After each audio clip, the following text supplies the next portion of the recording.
Mr. Secretary, I'm hoping we can start where we may have common ground: no war in Iran. In 2016, President Trump was one of the few people on the Republican stage to have the guts to say that George W. Bush's war in Iraq was an utter disaster. He promised the American people no endless wars.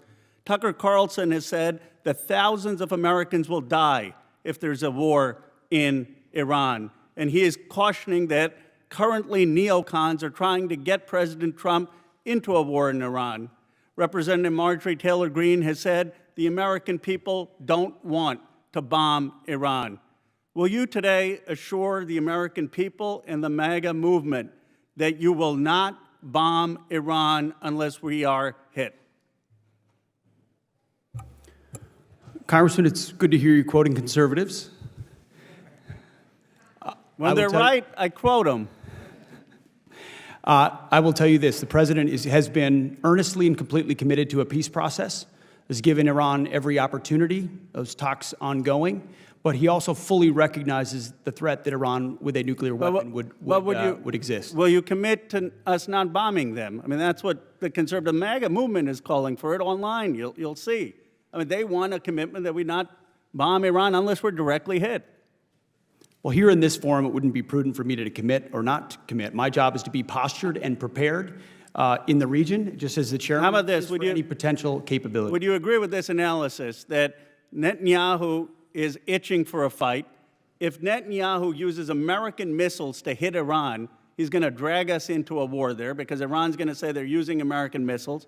Our military knows that you cannot just through hits eliminate Iran's nuclear capability. They'll simply go underground, and they will then end monitoring. And unlike Iraq, they're in heavily civilian sites.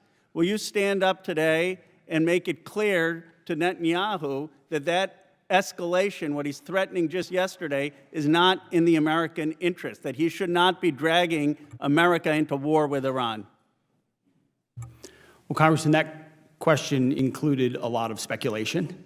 What I know is that Bibi Netanyahu is going to put his country first, and we're going to put our country first, and we're positioned properly in the region to ensure that we're prepared for any potential contingency. Are you concerned about his escalation into Iran, and will you assure the American people you're going to do everything possible to keep us out of a war in Iran? We remain, as the President has said, committed to creating the conditions for peace, creating the conditions for talks where Iran does not have the ability to develop a nuclear weapon. I'm running out of time, 2 minutes, so let me ask you another matter. Senator Baldwin asked you about the legal authority for the Marines in my state. I disagree with you. I thought not only do I not want Marines in Iran, I don't want them in California. But I don't want to get a gotcha. You know, they said, what provision? Your administration since then has filed in the federal district court. You're arguing that the Marines should be allowed to defend federal property. I disagree with you. That's your argument. Here's where I hope we can agree. Whatever the federal district court decides, will you abide by it? Well, this is a pending situation. So will you agree, though, that it's not my legal view, it's not your legal view that makes the decision in America. It's the federal judiciary. If the federal court in California and the San Francisco district judge has orders a preliminary injunction, will you agree to abide by the federal courts? What I will tell you is my job right now is to ensure the troops that we have in Los Angeles are capable of supporting law enforcement in there. Sir, I agree with that, but will you? And we know we have the constitutional and even, statutory authority. That's fine, but can you just assure us that you'll abide by the decisions of the courts? We've always looked at the decisions of the courts. Well, the vice president has said that he doesn't believe that the courts should be respected in military matters. Well, this is not my lane, but we also recognize that the way in which the judiciary has expanded its powers. But can you just give a simple? Okay, let me ask you this: two simple questions. You got 30 seconds. I'm not trying to trick you. I think it would assure the American people.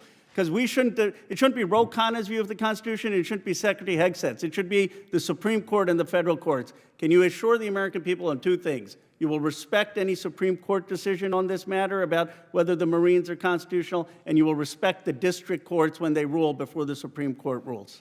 What I can say is we should not have local judges determining foreign policy or national security policy for the country. So you're not willing to say you would respect those decisions? What I'm saying is local district judges shouldn't make foreign policy for the United States. Gentleman's time's expired.